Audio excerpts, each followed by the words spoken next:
good? What's good? What's going on? It's the Borough Basement, man. We here today, man. Bringing a special guest, man. KEV MAXSON, man. How you doing today, man? I'm doing good. It's Already, good to have you here, man. Good to have you. Definitely good to have you here today, man. How your day going today on this good old Thursday, man? It was real productive. I got a couple things done. Did a lot of networking and stuff, trying to get this little program up and running that I'm putting together for the community. Yeah. So I'm connecting all the dots. Everything's looking productive. That's what's up. All right. Before we jump into the community and stuff, you like tell the people where you from, where you came from, where you was raised at, like a little bit about your background, man. Well, I'm from the south side of Harrisburg, the Hall Manor area. I grew up there. You know how that environment was. Like, I was about to ask you because a lot of people don't know. How's that life? How's it like growing up out there? I mean, it was family orientated. You could Right. go to anybody's house, chill, Right. play. Right. We did the stuff that kids did, from flipping on pissy matches, Right. playing manhunt and stuff like that. Yeah, the right. creek and all that type of stuff. But also, you had to keep in mind it was a war zone, like Yeah. it is today. It's still a war zone. Yeah. So any given Sunday, you come outside, you walk into a shootout. Right. Going to the bus stop, bullets is flying. These Right. are the things we had to deal with, and you also had to deal with the turf wars that was transpiring in my home.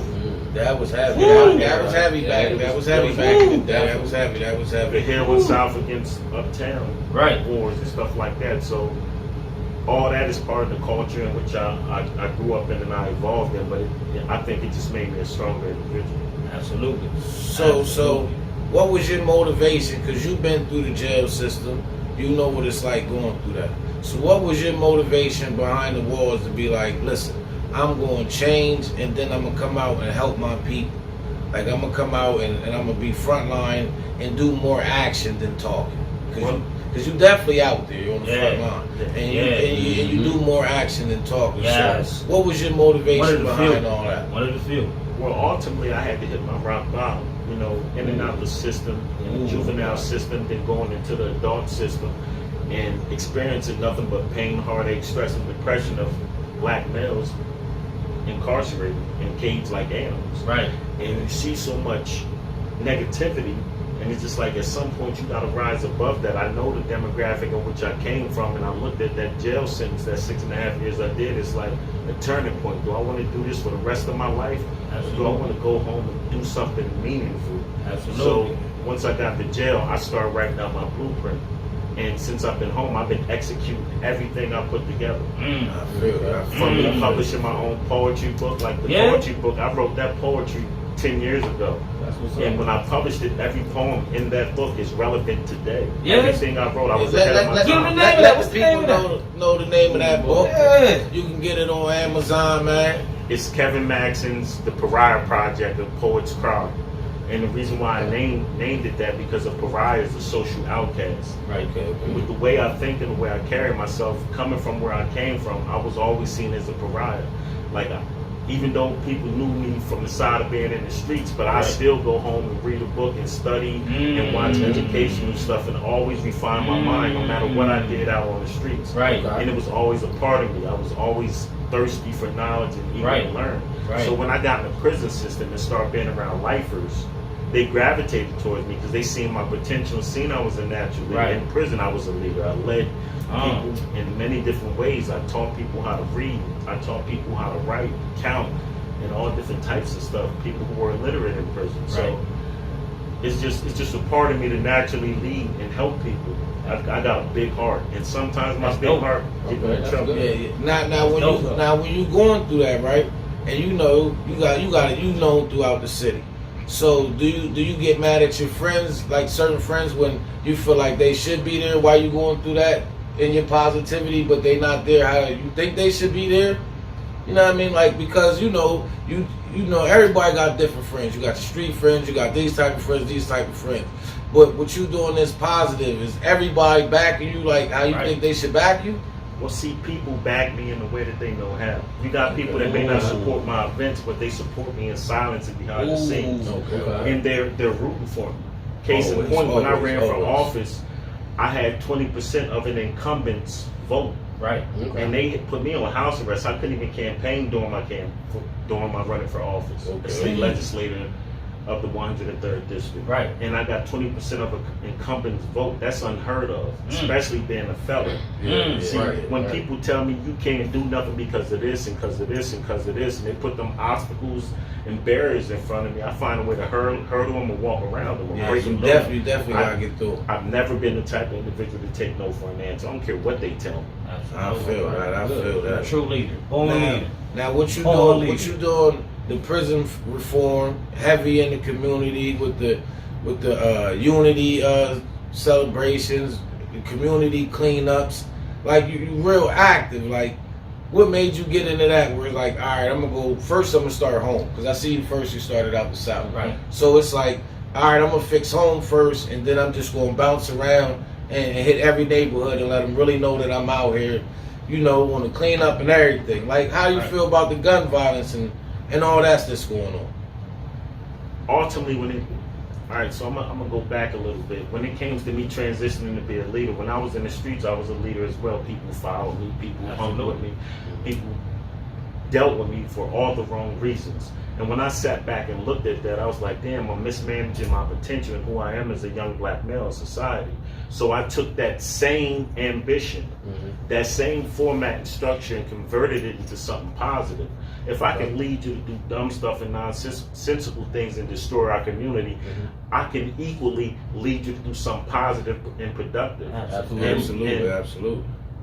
And a person's followers is only as strong as their leader.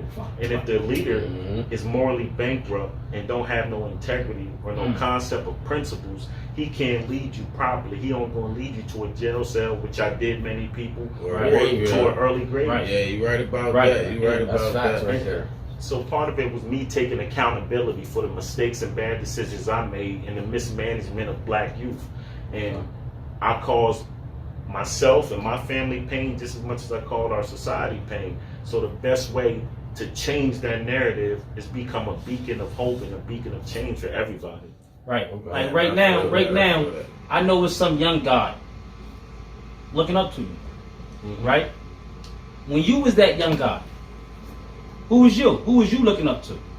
Honestly, I didn't really have too many role models, but the ones that, no matter what my past was, no matter where I came from, that believed in me, like Michael Larks, Jason Bryant, and my big brother Sanchez Maxson, like, absolutely, shout out. And my mother, those people were cornerstones in my life. They always supported me, no matter what mistake I made. They stood behind me when I did my time. Those people were in your corner, you know. Absolutely. So that base is there. Yeah, because when you go do stuff like that, the only people that really be there is your family. It's family. It's family, man. You might get one or two homies, or you know what I mean. But family is always a girl. You got a good one. You know what I mean? And one thing I've learned in my journey in my life and making my transition, you never really know a person's true loyalty towards you until you go through something. Yes. Till you're at your rock bottom and you need people most. The people who generally care about you and want the best for you, they're going to stick with you whether you're right or wrong. Right. And those are the people I'm loyal to. Those are the people I respect. Those are the people they can call me anytime. But how do you split that crowd? Because I know you got a crowd that you like, man, they still fucking. But then you got another crowd, like you're talking about your homies. You got a group of homies that's still thugging. But you also got a group of homies that's like, listen, Kev, we hear what you doing, what we doing with you. How do you split that up? I don't. You don't? Case in point. Right. Whether you're doing right or wrong in society, you're still a human being. You're still flesh and blood. You're still a living vessel. Right. You're going to make mistakes in life. That's part of the learning experience of life, evolving from boy to a man. Absolutely. So with those experiences, you're going to fail and you're going to learn from your failures and stand back up just like I did. Right. So I'm going to treat you with the same respect. With you being in the streets, as I'm going to treat you as you being a politician. Yeah. Your title or your status in life don't determine how I treat you. So I still have relationships with every demographic because I need every demographic. It takes a village to raise a child. Absolutely. It takes a village to cultivate and change our community. Right. I can't write people off because they're making bad decisions and choices. Right. Because listening to me being around me, I may be that beacon of hope to make them change and make that transition. Right, So I can't give up on them because right. the Michael Larks, the Jason Bryants, They ain't give up on you. the Sanchez Maxson, the Ruther Maxson, they never gave up on me. Who am I to give up on them? Right. I respect that. I I know respect that, that. right. I respect that. Speaking of the politics thing, what made you decide you want to get into politics? Well, ultimately, from gaining knowledge, wisdom, and understanding by spending time with the Nation of Islam, spending time with some of the great thinkers in our area that are doing life sentences in prison, they brought it to my attention that everything in our society is political. Okay. From the clothes you wear to the food you eat, it's all governed by policy litigation. So if you don't understand the rules, regulations, and statutes in which you are governed by, you are blind. You live in blindly. You're walking around with veiled eyes. So once I took that veil off and started seeing things clearly, I realized if we want real change and definitive change, we got to integrate into the very system that's systemically biased to black and brown people. Right. We got to enter it and change it from the inside out. We can't depend upon our counterparts to make decisions and choose what we do with our lives. That's why the society's failing. Okay. Now you was heavy in the voting, right? Now you know we all from the hood, so people only vote. Everybody voted for Obama because he was black. Everybody voted for this person for whatever reason. Now I mean, like when you was doing your thing, a lot of people ain't know what you was doing, but they backed you because of who you was and they know what you stand for as a man. You know what I mean? You ain't gonna let nobody just run into into a wall. So when it comes to the voting, should people like really get into what they voting for? Because people are just voting to vote. Like whoever the news say go for, that's what they voting for. Amen. Should they really get the message and learn it before they go do that? Absolutely. Because think about it. Every candidate you support, once they take that seat in office, they gotta make decisions that affect you directly. Right. If you don't research the candidate and you blindly vote for a candidate and they don't got your best interest in mind, the community gonna continuously suffer. Look at your community and look at the people who's sitting in office. These people been in office for 8 years or better. Has anything changed? Nothing changed. The same suffering and stuff that we have succumbed to, the same oppression, the same brutality that we are affected by every day, still exists. Right. Even when Obama was in office, nothing changed. Yeah, all the way down to George Washington himself, nothing has changed. Black people are still treated like second-class citizens. We are still void of equality. We are still void of justice. We are still void of true education. We are still voided of the essential tools to be a prosperous and productive people in this nation that we built. So when I look at candidates, if their best interest ain't in part for the people, I can't support them. Yeah. You doing photo ops, you going around contributing to churches and people just to get them Just on, to get the on vote. board. Yeah, you ain't even going to that church. You have no intention on helping these people. Right. Look at the election. Who do you see out here politically that's doing anything? Nobody. Yeah. But then you look on Facebook or you read the paper or you go Yeah. look at a press release in the news, you see me though. Right. Yeah. Right. Yeah. Right. A convicted felon Right. with his checkered past, no degrees, never took a seat in office, doing the work of the people who we voted in the office and our tax dollars go to. Right. So I should never be in question. I'm doing what I'm supposed to do. Yes, you're right. But you know us, we harder on each other. Yeah. We so hard on each other, yo. But you know why that is. Because we don't stick together like But you know other why people. that is. Nah, I need to know. So when you think of, you ever read the Willie Lynch letter? No, sir. When we done with this podcast, I suggest y'all Google it. Okay. So what the Willie Lynch letter states, and this is the concept in which they built this nation on. Right. To control a people, you keep them impoverished. Look outside. We live in poverty and disparity. You keep them ignorant. Look at the people around you. How many of them even know what's going on around them? Absolutely. Or do they even care? I was about to say, I don't think nobody cares. It's the care part. And this is how they controlled the slave. You would have 500 slaves on the plantation. You the minority, but you the slave owner. How do you control them people? Right. So what you do is you'll go to Kurt, be like, Kurt, don't like him, he's a dark nigga, he's against you. Turn you against him. Turn him against you. Keep y'all divided. As long as they got y'all divided, they control y'all in sections.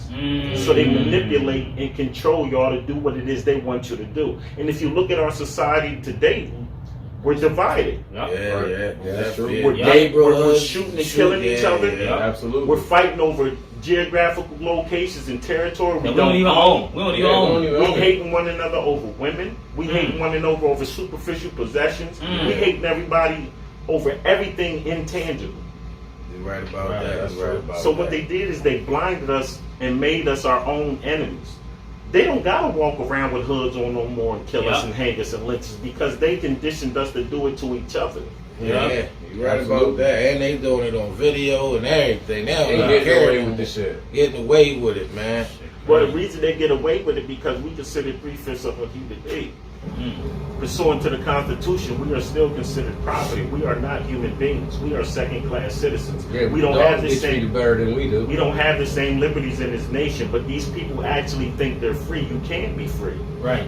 This isn't freedom. You need to go to another country that they call third world and see what freedom is. Because this ain't it. It definitely, it don't feel like we pay for everything. We pay for water in this nation. And water's a free resource. You pay to go to work.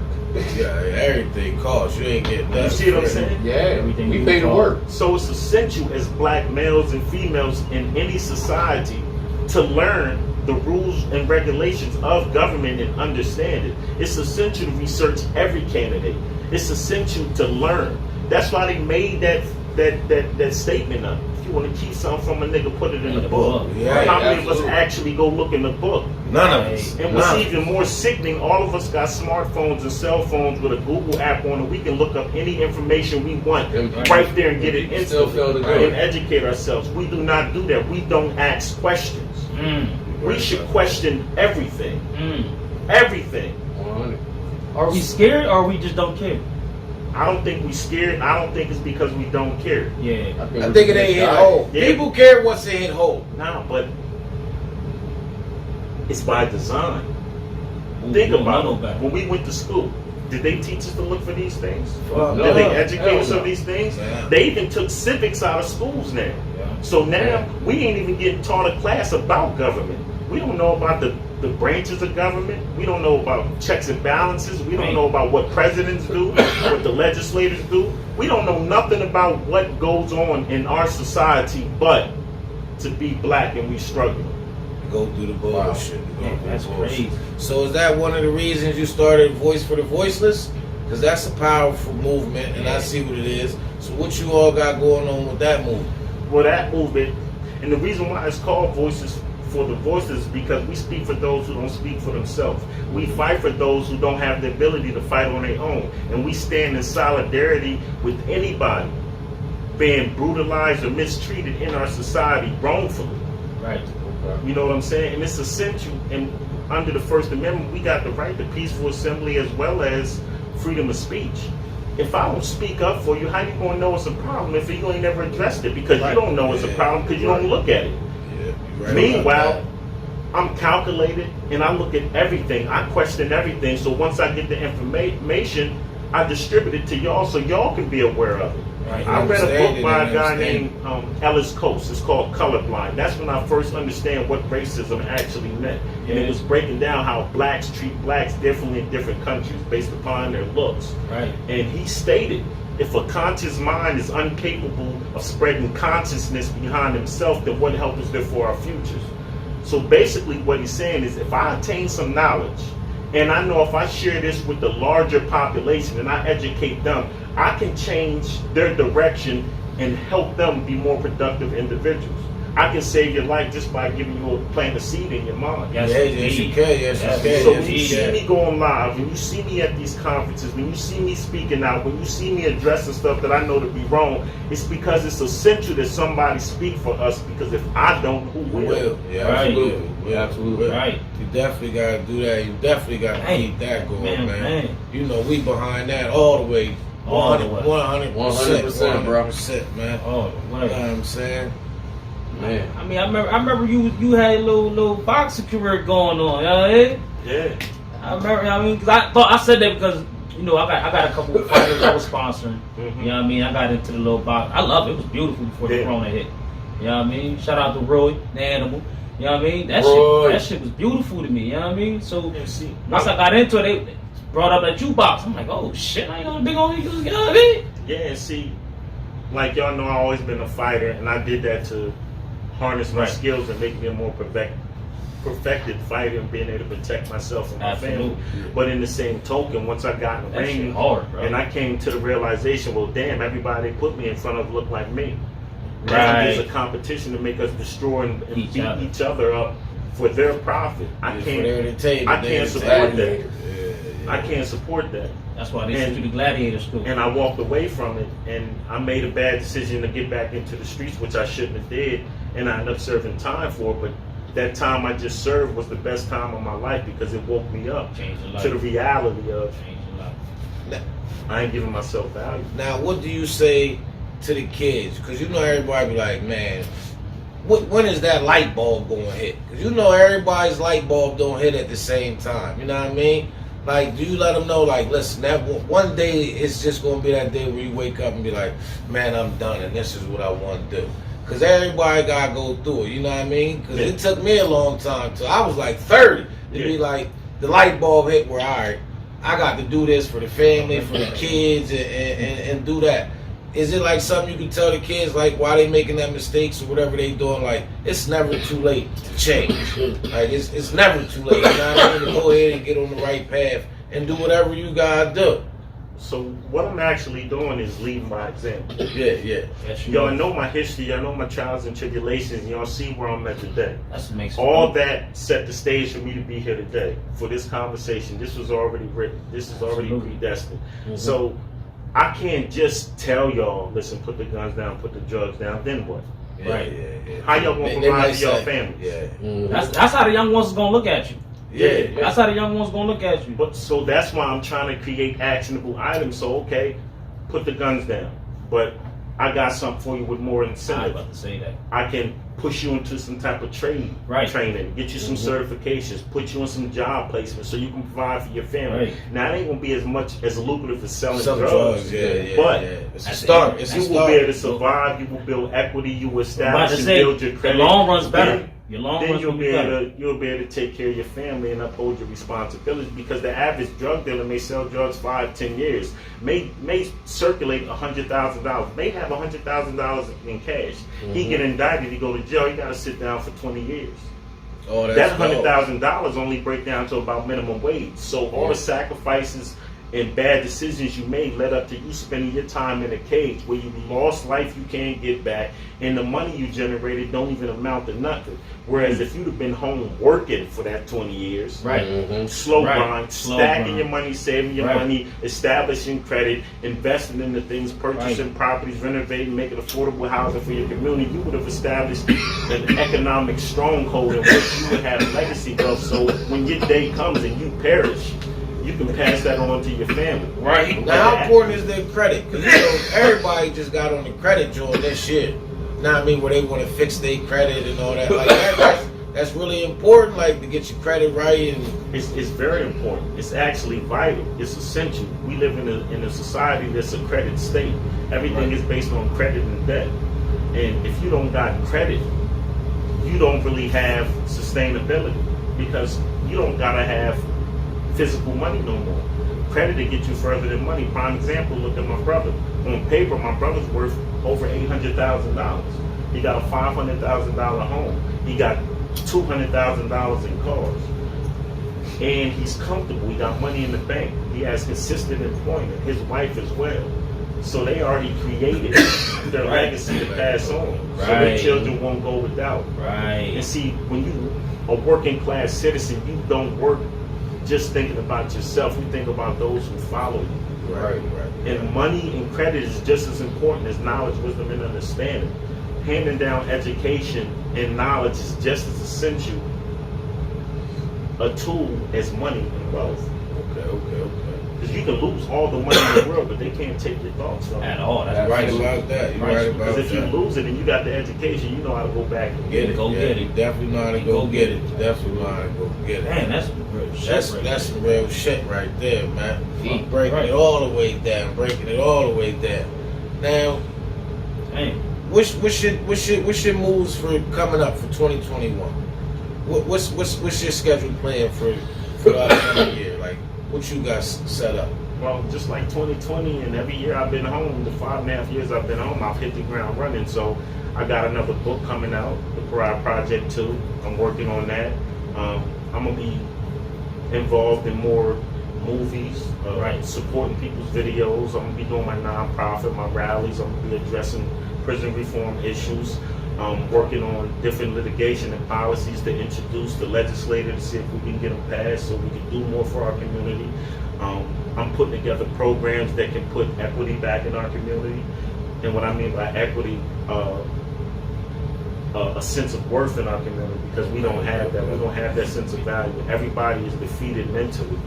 And I'm putting together essential programs where what we do is to rebuild the family nucleus, because that's been decimated with the 94 crime bill passed by Biden and the Clintons. That destroyed the black family.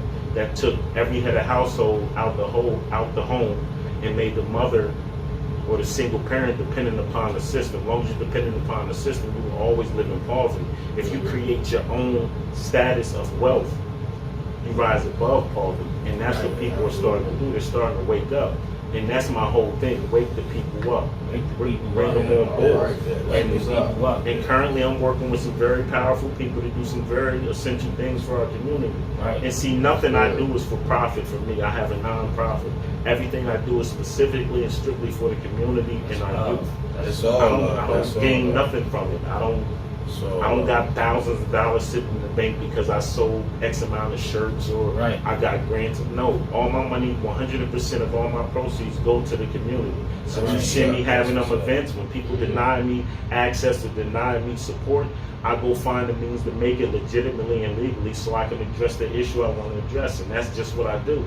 I've always been like that. Like if I fall off my feet in the game, I'm not going to go ask for nobody to put me on my feet. I'm going to sell my gold chain and my watch, get some money and get back on my feet. So it's the same thing with what I do. I took my drug experiences and education and converted it to a positive in what you see me doing today. So it's like any millionaire you see nowadays. Jay-Z, he did the same thing. He took his drug education and converted it to positive. 50 Cent, the same person, and many other people. And these people don't have no degrees or nothing. But they're geniuses in their own right. They know how to go get it. Go get it.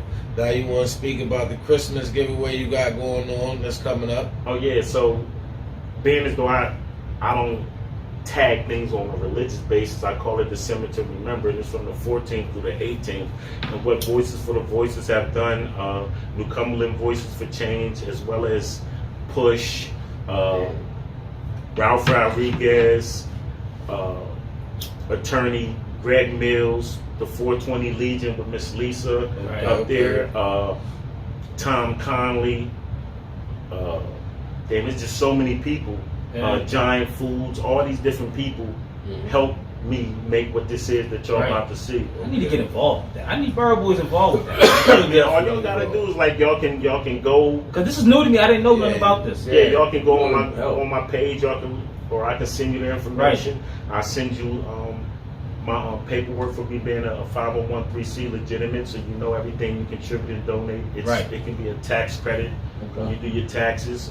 Also, it'll have all the current events. And December to Remember is just my way of giving back to those who don't have that support, because with this COVID pandemic, with the unemployment rate, and with everything that we are going through as a community, it's only right that somebody step up and try to benefit those who are less fortunate. I respect it. I respect it. So I've accumulated a lot of toys, a lot of toiletries. So what we're going to do is we're going to get the toys and goodies and snacks away to the kids when they come and get their stuff. And then we're going to fill these stockings and go to the homeless and find homeless anywhere we can and give them a stocking full of the essential amenities that they need while they're out there living in the wilderness. Because, like I said, it takes a village to raise a child, but it also takes a village to take care of the village. And I'm not wealthy. I don't have a lot of money, but what I do have, I'll put it in good use and help those in greater need than me, because it comes back in blessings. And I feel as though I'm blessed and I'm fortunate. That's real G shit right there, bro. Real G shit though. You use the power you had out in the streets for the right thing. You knew you had people looking up to you. A lot of people. And you used it right. You know what I'm saying? That's dope. That motherfucker. You got to salute. That's dope. Yeah, I ain't gonna. That's dope though. I ain't gonna stop. Sometimes we gotta go through hell just to appreciate heaven. Yes. So you gotta experience hell in some form. Yes. But you can either let that define you, or you can use it as a learning point and perspective and move But past it. they make it so hard because, you know, they look at all of us, individual, and prejudge. Yeah, but this what y'all need to understand as black males in this society. Another person's perspective of opinion of you do not define none. What he think about you don't change who you are every day you wake up and breathe. Absolutely. Right about that. That's it. He gotta live with that perspective. You don't gotta live with that. You can say many things about me, call me under the sun, and do things that actually hurt me or try to get me. Because you know, I see the comments, I see everybody like they talking. We smoke, and you know, but we got our card. Like, this is from Ross. You know what I mean? Like, everything we don't. You know what I'm saying? Nobody, like, we trying to get where you at. You know what I'm saying? Like, just bring a positive note. That's where we at. You know what I'm saying? Y'all are there. See, this is what y'all need to understand about this mechanism. Right now, y'all have a podcast. Y'all podcast distributes information. Right. So y'all are controlling your own lane in the media. Absolutely. Everything that our society runs off is media based. Right. So if you control the narrative of the media, you distribute information the way you see fit, you control the narrative and how people perceive you. Yeah. Right. So you created your own world in which people can follow along. Right. Damn. Right. You're right about Absolutely. that. Damn. Definitely gonna keep it pushing in the Borough The media Basement, runs the man. world, whether y'all know it or not. It's the most powerful mechanism in our nation. It can break you. New Hollywood. New Hollywood. Yeah. Everything's new Hollywood. Everything's Before a person go pick up a book, they gonna go online and look at something. Right on They'll Facebook. take that as fact. Yeah, instead right. of going to read and research. Everybody believes everything. So it's essential that when you distribute information, you give the right perspective. Yeah. Never mind y'all smoking and y'all drinking or whatever y'all doing on y'all podcast. You gotta listen to the message. Disregard the messenger, listen to the message, because they even hated on Jesus and his message was pure. Right. And he still was killed for it. Right. You see what I'm saying? And then after his death, they had to take pause and think, well, damn, we made a mistake. Absolutely. Absolutely. If you look at every black leader in history, they kill him. Ooh. They killed Malcolm X. everybody. They killed Martin Luther King. And see, there's an act with the federal government called the Messiah Act. Right. Or the Black Messiah Act. Right. Anytime a person like myself or like one of those individuals step up and they become so influential, they get people to follow them, they become a threat to the way of life and to the society. So they get you out of here. Right. You've seen they tried to put me in jail for the stuff I was doing. I was about to say that. I was going to say that. Listen. Look, not one word. It ended today. Would you be like, Kev, I'm proud of myself? It ain't a matter of me being proud. You know what that is supposed to be? Yeah. When I can walk somewhere and people can see me and they be proud to see me. Yeah. I respect. That's why I gotta flip. Yeah.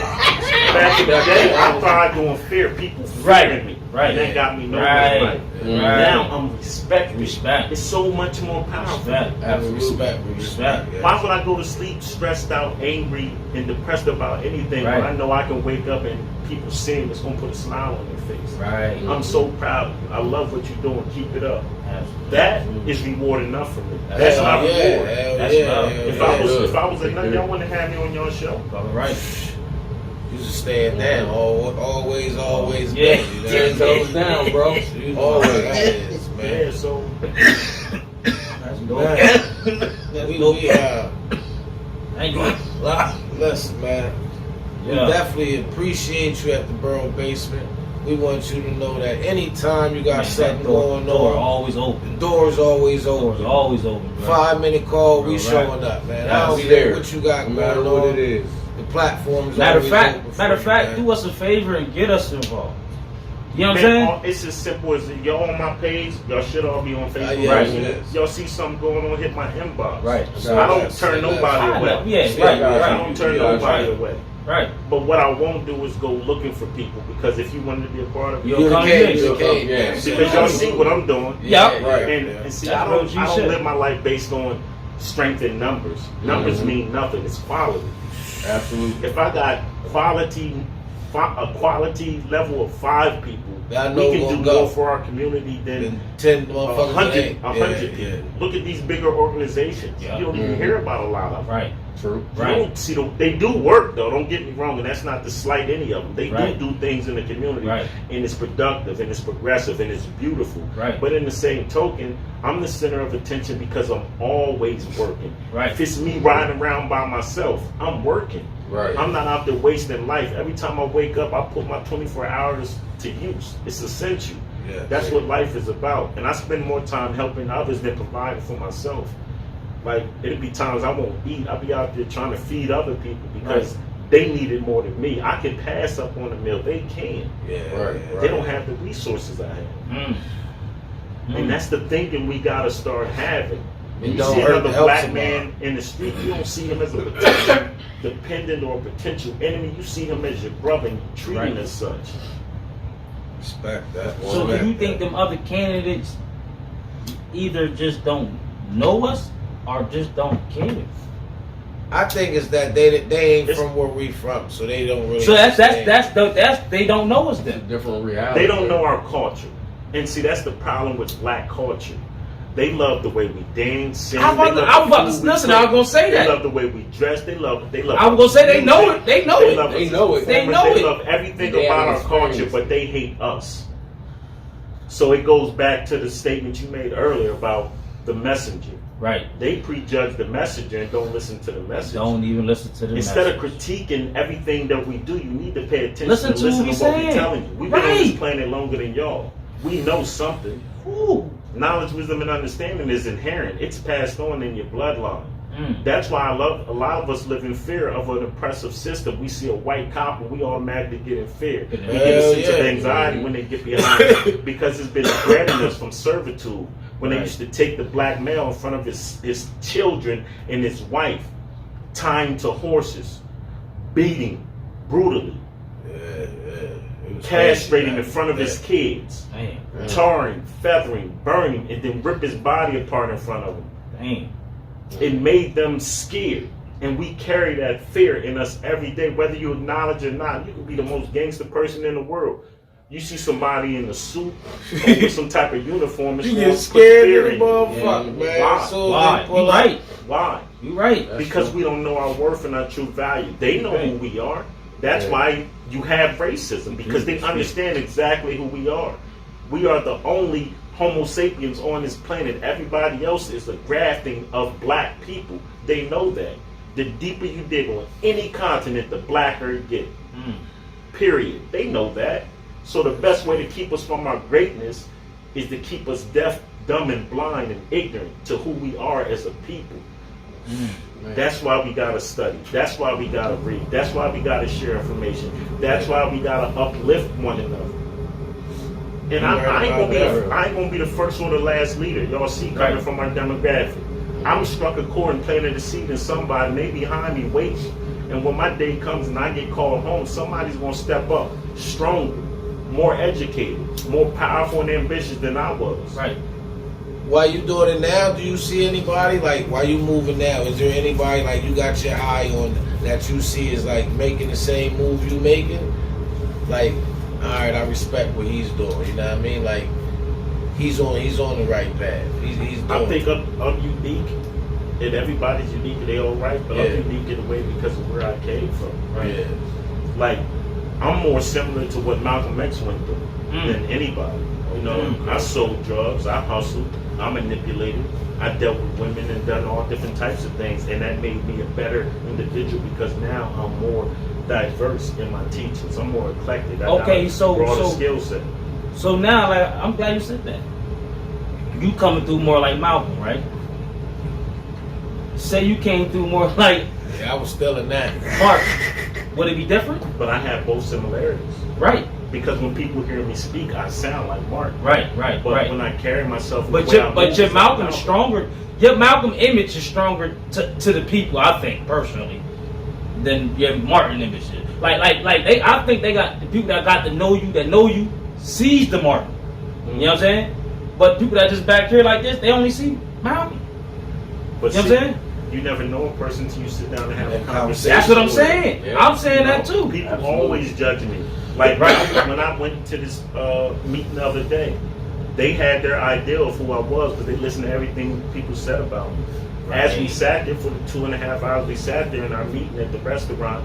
Damn near every other person that came in that door and see me, oh my God, I didn't know that was you. How you doing? You talking about mothers, fathers, women. Everybody was happy to see me. It's like, damn, you really are. You really are who you are. Yeah, you really are Martin. You ain't Malcolm. Things about you.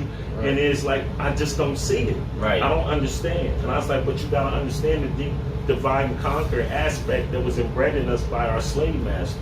We were groomed and conditioned to hate one another no matter what we do. That's why we can't get ahead. Right. And it's fear. Yeah. Yo, fear is a motherfucker, bro. There's only two emotions in humanity. There's fear and there's love. And everything else falls in between. But it's a derivative of fear and love. We scared to admit our fears on a lot of shit. And I'm not. I'm transparent. We scared to, it's a lot of us. I got some shit I'm scared to get at you on fear. You know what I'm saying? In our real shit though, we scared to admit our fears on a lot of shit, man. And it makes no sense because we born to die. It don't make no sense. So to live in fear makes no logical sense. Right. Your life is already pre-written and predestined. Why would you ever fear dying? Why would you fear dying? Why would you fear failure? And a lot of us fear failure. We don't try because we're scared to fail. You might as well try and fail. Right. And then get up and try again until you succeed. You know how many times I had to fail to get to where I'm at? You know how many times I said the wrong thing and had to sit and reflect back on it and had to change my perspective? Right. We are the controllers of our own destiny. It's either you be who you are, which you was destined to be, or you follow the crowd like the rest of the lanes. I don't fit in nobody's box. Yeah. You can't compare me really to anybody else because I have my own identity, my own fingerprint. Right. And so do y'all. Right. So it's a lot of people trying to be other people just for what be themselves. I don't follow trends. When I see y'all, I see leadership in every one of y'all. I see potential in every one of y'all. That's the only reason why I came to y'all show. I turn shows down. I appreciate that, man. So y'all need to know y'all worth. Y'all need to understand who y'all are as black males. Y'all are leaders just as much as me. Y'all may not be as vocal as me, but y'all doing it in a way that people can gravitate towards y'all and pay attention to y'all. Right. So when you get their attention, make sure you teach them something at the end of every conversation. Otherwise, it's all for nothing. You right about that. You right about that. Life ain't a game. And that's what we try to do. Like the podcast is like, we gonna give you the message.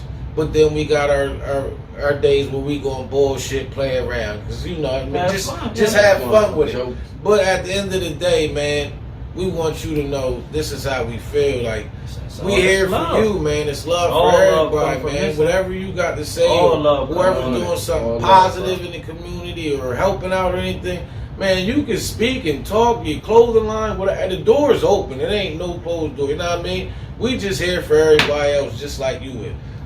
Man, listen, we here. We can talk everything. You know, everything's a joke. You can make your jokes and all that. But when it's time to sit down and have a talk, you gotta talk and have a grown man talk about what's going on in the community, how you gonna fix it. Our kids, because we all got kids. I got damn, man. You know me. I'm bundled up. And that's something y'all gotta keep in mind. All change starts with a thought. Once a thought is sparked in your brain, that thought becomes action. Action translates into achievement. And achievement creates change. Y'all gotta start thinking in that way. When y'all sit there and y'all reflect about something, y'all in y'all bed and y'all come up with something, put that thing to practice like I did. And all y'all seeing me do was carry out a blueprint I put together 10 years ago. 10 years ago I did this stuff. I said I was going to do this and I've done every part of it. And it was many people said you ain't going to be able to do that. They're not going to listen to you. Who are you? What makes you think you better than us? That's I heard that a lot. Just about me trying my Borough Boys joint. You know what I'm saying? You from Steelton. They ain't, you know what I'm saying? They man, get out of here. Anybody taking you serious? But see, that's the ambition you need, because every one person that deny it, there's gonna be 9 people. Yeah, you see, that's what I told you. Like, I'm everywhere.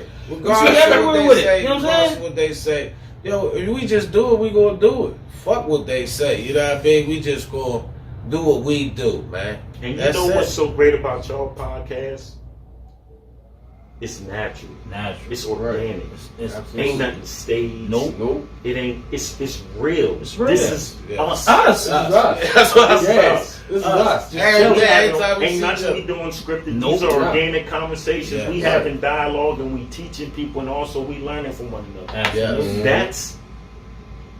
what we need to build in our communities to make us start working together and sticking together and changing some things. Right. We need to have these conversations and these dialogues, tough issues, or laugh and joke, because we need to smile sometimes. Yeah, we need to absolutely. A smile is contagious and laughter is healing. We got to do it both. Right, definitely right about that. You definitely right about that.